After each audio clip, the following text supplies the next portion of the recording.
everybody, this is Jacob Adams. Christopher Garcia. Here we are, another installment of two dudes chilling out, talking shit, whatever you want to call it. Whatever you want to call it. I just came back from the gym. I hit 22 sets on the biceps. It's my second week back into the gym. 22 sets on my back, a total of 44 sets. A lot of weight was moved, very steady, very good pump. I had my protein shake. You know I have a protein shake, Chris. How you feeling, bro? You did a pre-workout. How you feeling today, man? Yeah, today was great. I did take a pre-workout, I don't lie. I wanted to get to 500 push-ups. I passed it today finally. So I'm pretty happy about that. 500 is good, right? I mean, I want to say it's good. Shoot, I don't think that I can. Not too many people could do 500. No. Could I? Of course, but not too many people. I would like to put that to the test, but yeah. Yeah, it's fair. It's a fair challenge. I said something, you challenge back. Again, Chris is good at rebuttals. And also proving the facts. Yeah, that was proving my original point that he's good at rebuttals. You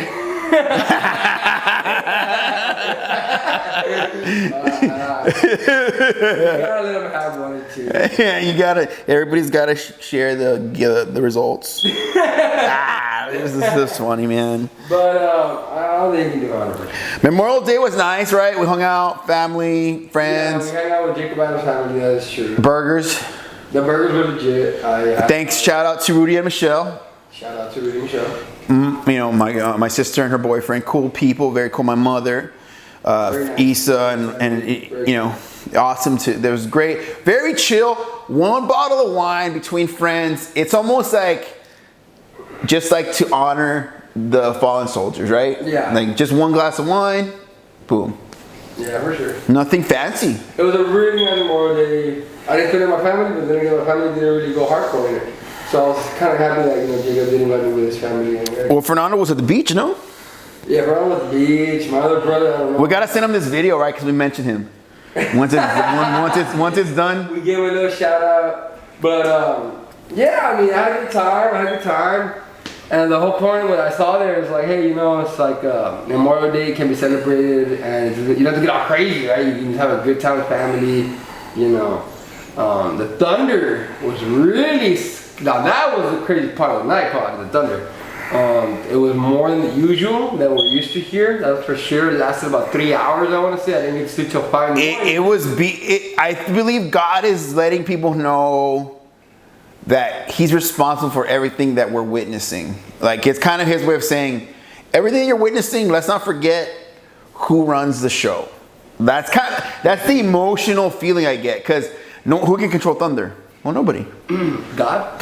And so it's almost either the weekend before, lightning struck a hotel in Sao Padre Island, put it ablaze. The whole freaking thing just melted, basically. Yeah. Again, thunder hit Sao Padre Island a hotel in Sao Padre Island. The thing melts virtually. And that night, before I knew that had happened, I remember I hear it and I'm like, I swear to you, this is what I thought. I woke up to the thunder and I go, oh, my father is walking around out there. In other words, it felt like God was just walking, like boom, like the thunder, like he's like taking steps. And then, so it was an interesting thing to wake up and say, okay, this hotel's ablaze. Mm-hmm. Yeah, man. Yeah, that was crazy. I didn't know about it till later, about the building burning down there. That was the one thing I was looking out for whenever I heard a big boom. I was like, I don't want it to burn down. I mean, literally. I think if that hits you personally, you're gone. Not only are you gone, but in a way you can't really be too mad, because it's the way God just chose you. Like, God knows. I think that's one of those things, like, okay, thunder hits already very rare, but if it kills you, it's like, well, you were meant to go, bro. Like, that's like God saying, you're coming. Well, bro, I'm gonna be the only one going. You already had hit me here.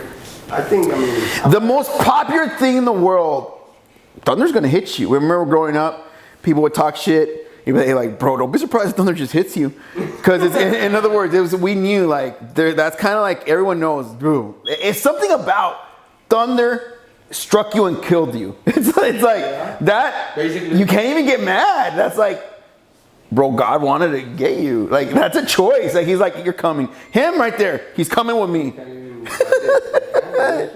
Like, yeah, that's why every time that you hear thunder and stuff, start being grateful to God that you have something.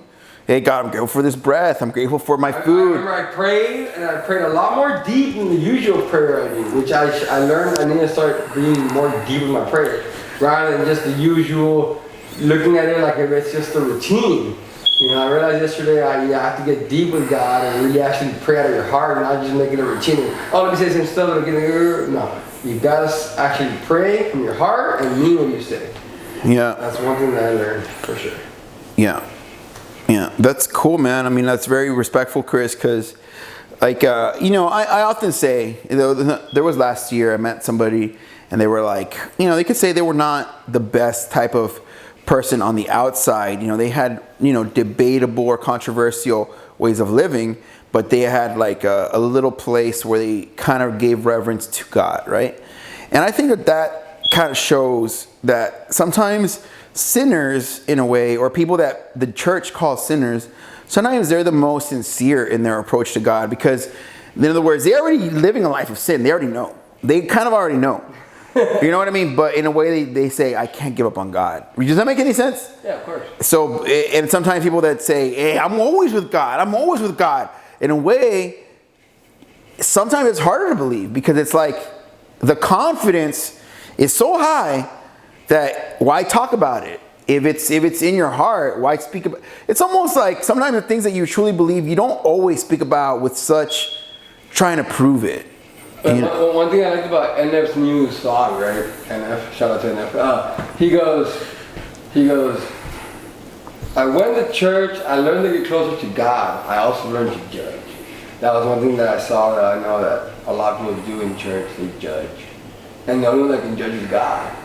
So if you're a judgmental person, you might want to start looking at what you're doing there. If, you're in that category. That was one thing that I really wanted to emphasize on a little bit. Yeah, judgment. We've talked about it last year. Remember we made that video where we're talking to that young woman and here, introvert viewing her or joining the combo. Man, whatever happened to her, right? We should. I don't know. Sure. Yeah, you just send her a text. But so, like, in other words, judging is, you gotta be so careful when you judge somebody. Like, here's how I think it's a proper time to judge, and Chris knows I feel this way. Okay, if somebody's like, let's say somebody's doing crystal meth, right? And dude, you do not want crystal meth in your life. This is a no for you. And someone says, no, this is a yes for me. That's a good time for you to go use judgment to be like, it's best I don't do it, and it's best I don't be around this person when they're in this stage of mind, in this state of their life, right? That's a judgment, but it's not like because you're trying to say I'm better than them, like to make yourself feel better. It's because if you're not careful, that can trickle into your life. And I think those type of judgments are essential to survive, to thrive, like Kevin Hart was talking about in that book yesterday, Sir Thrive. Yeah, Kevin Hart. Yeah. Never thought Kevin Hart said some good stuff. Yeah, I was listening to his book today. Kevin Hart said some good stuff. Yeah. In a way, even this video, we could say, is kind of, my channel, right? This channel here, okay? It's already like on video, 300 and change. It's got maybe 300 subscribers. And people watch it, but when I first started, 15 views. You know what I mean? Now it's at, 50,000, 60. Now, along the way, people were saying, oh, that's not enough subscribers. And, oh, you only have 100. Or you only have 20. And you only have 300. It's like people always want to knock what you do sometimes. That's kind of like a judgment against you for no reason. In other words, sometimes, I've always said, watch. It kind of sounds like hate, no? It's hate. It's almost like disbelief. There you go. Like, or they're just trying to put you down. They're trying to put you down and disbelief. Yeah. In other words, sure, when I was a skinny kid that didn't have no muscle, and the cheerleader that I loved told me, hey, you have skinny calves, nobody thought I was going to be a built dude into muscle training. I could do Olympic lifts, CrossFit, yoga, cycling, help thousands of people get in shape, sold thousands of dollars in supplements, making a YouTube video on fitness and leadership coach, right? Nobody saw that. Oh, I didn't even know you. What about, in other words, where you start, no one's going to see. Oh, yeah, nobody. Yeah. I was doing 115 when I first started working out. People then saw me 4 years later. They said I did a 360 in my life, apparently. You know, right now I weigh about 150 regular. I mean, for me that's still light. But I mean, I used to be that 115, that 110 guy, man. And people did not expect me to do a 360 in such a short time. My teachers, my certain principals, vice principals, and then I had all my friends and girls telling me like, hey, you don't look at all like the person we used to know. So that kind of felt like good because I feel like I had changed my lifestyle completely. That was a good motivational pump up, What do you think, Diego? That's good, man. Look, what I like about Kevin Hart's book is that we connect some of the videos that we've made in the last few days, right? And a lot of people don't think I do that kind of stuff. They don't think. I think when people hear me talk, some people think he's just talking stuff. It's like, no, my friend. I'm sharing with you stuff I've studied, researched, and I'm really, really, really spending hours thinking about to hone in on like my next move, right? And so if you've seen some of these videos, like you go back months, you could really see the evolution of where I came to be here. So I'm going to show you what I mean. So we were talking about, I could literally, if you go back and say, okay, the video I was talking about finding a purpose, Elon Musk, I talked about Manhunt, I talked about artificial intelligence, the coming of technology, right? You might think to yourself, damn, he pulled that shit real quick, right? And it's, we talking about. Yeah, but you might say, how does he remember that? Well, because I'm not just talking out of my ass. I'm literally processing this, and now I'm going to connect all of that to Kevin Hart, right? And you're going to be like, how? Well, that's what I do, right? So Kevin Hart is basically a living example of somebody that's managed to find his purpose, excel at business, excel at his career, and cultivate positive energy through all of the pain that I was talking about, not having a purpose. And he even talks about without purpose, you're not going to be able to maximize your life. You're not. And Kevin Hart talks about that, right? But when he says it, you might say, oh, Kevin, I'm going to write that down. When I said it, you might think, well, Jacob's not at Kevin Hart level. Of course I'm not. But doesn't mean I'm not working on getting to my own level of that, right? And so you watching this, there's going to be someone watching that also doesn't have a Kevin Hart level. But you have your own level. You have your own YouTube channel. You have your own fitness program. You have your own something that you're doing. And one of the things we were talking about, remember Chris, I said, hey, in today's world, you have to use technology, like we're doing now, to mold your purpose, to use technology to mold your purpose into the world. Remember we were talking about that? Yeah, because right now, especially in this era, I mean, right now technology is vital to people being successful and stuff. Mm-hmm. I mean, right? I mean, obviously, we need to use the computers, we need our cell phones. That's just two things. There's so much that we rely on technology that we need in this era to be successful, to be somebody of great value. You know what I mean? And that's what we're all trying to do. We're all trying to enhance our value as a person, as who we are. So you got to really emphasize on that. You got to really think about that. Where do you want to be right now? How far do you want to be known? How much do you want to be successful? Like, how much do you want to push yourself? You know what I mean? Something that he mentioned is not him. I think it was 50 Cent. See, I got 50 Cent's book a week ago, so that's already 2 books. I own hundreds of books, and when you talk to people, they might say, "Well, so and so." So there's always a critic when you say, "Oh, I have hundreds of books." Well, what's the point of that? What's the point of that? If every book you learn one thing, 50 Cent said this, okay, but if I were to say it, you might not take it. But 50 Cent said the following. He said, from every book I learned one thing. If just one thing sticks with me, it's worth the book.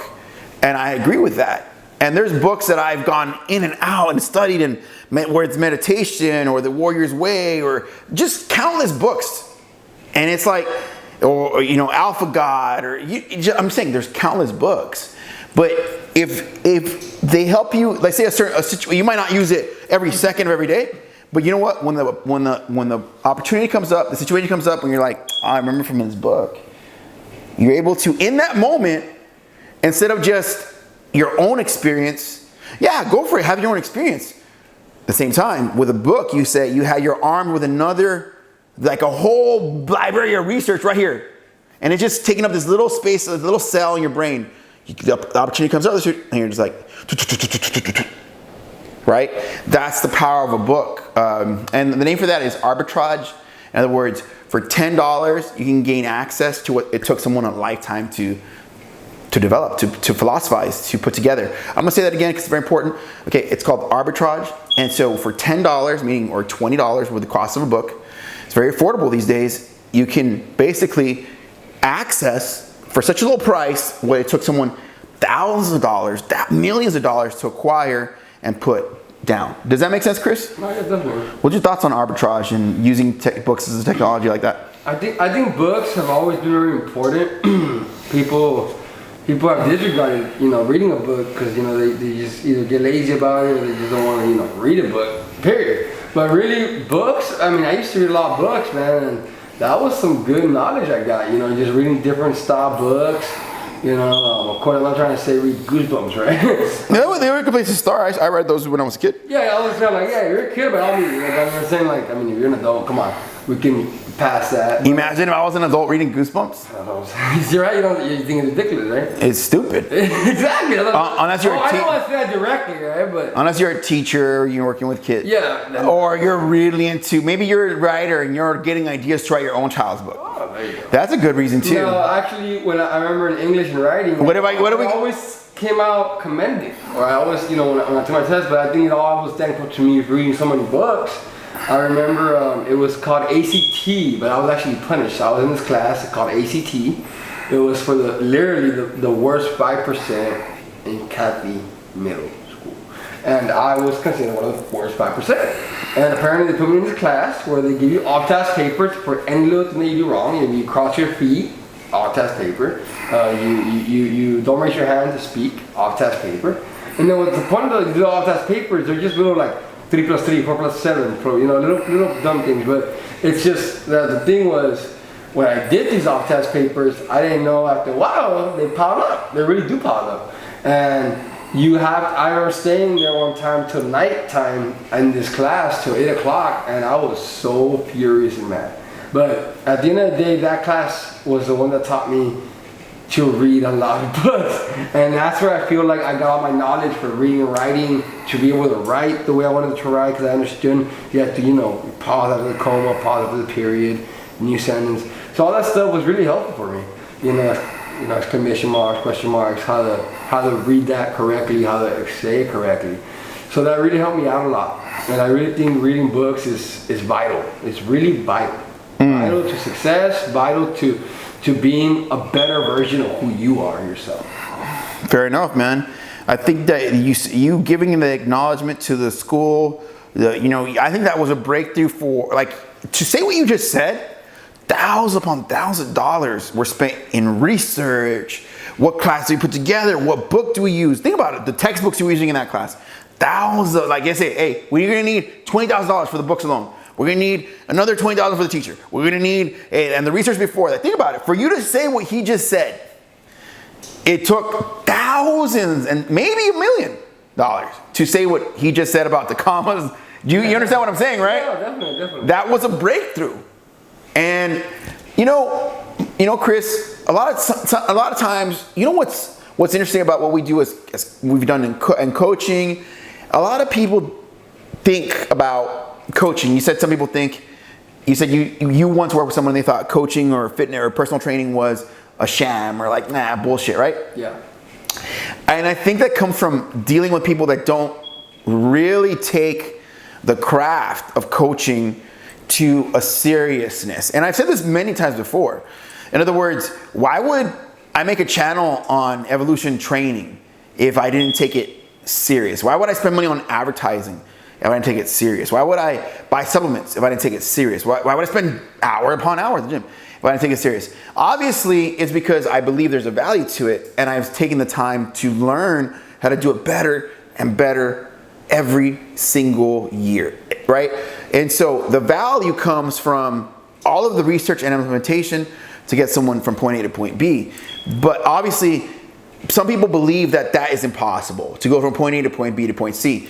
And the problem is, in that situation, is they're dealing with a bad coach or, meaning it's a combination of, they're uncoachable, bad attitude people. But you have a good coach and you have a good attitude and you can, like Chris, right? You saw Chris. He said he was a bad student, right? You said that? Yeah. All these years later, how many years has it been since you said that? Oh man, well, I mean that was middle school. That was probably what? Yeah, that was 6th grade. Okay, so it's been several years, maybe 20 years. 20 years. Okay, so maybe 20 years have passed, and that's basically coaching and teaching what they did for him. If you take the time to let a lesson impact you, and you really, I'm gonna focus on this. I'm gonna let it change me, and you let it, like he said at the beginning, pray deeper, right? What's that? He's letting something change within. That comes from a sense of humbleness, attitude, desire. And so when a person is in that stage you can say Chris is coachable, right? Because he's opening up to God, right? And he's kind of saying, God, I'm here, right? That's coachability in a way. Even though he's not trying to get coached by God per se, that's an attitude. Now, God being the ultimate teacher, yeah, that's probably going to impact him, right? And it's just, that's why people, I think if anyone said, why do you think people think training is a bullshit? It's like, because they're dealing with a coach that doesn't really believe in coaching, doesn't really understand. He himself will never spend money on a book. He himself will never spend money on a coach. He himself will never buy a supplement to be better. He will never say no to the pizza. So then when someone meets him, they might think, this guy's a joke, right? But if you meet somebody that's, I'm about that, then you're probably gonna say, well, shit, I want what he's on, right? Something like that. You guys taking life serious. Yeah. You know what I mean? So we got stuff to do. Wanted to get on here. We're running out of battery. Any last thoughts before? Thanks for watching. Any last thoughts, Chris, for the audience?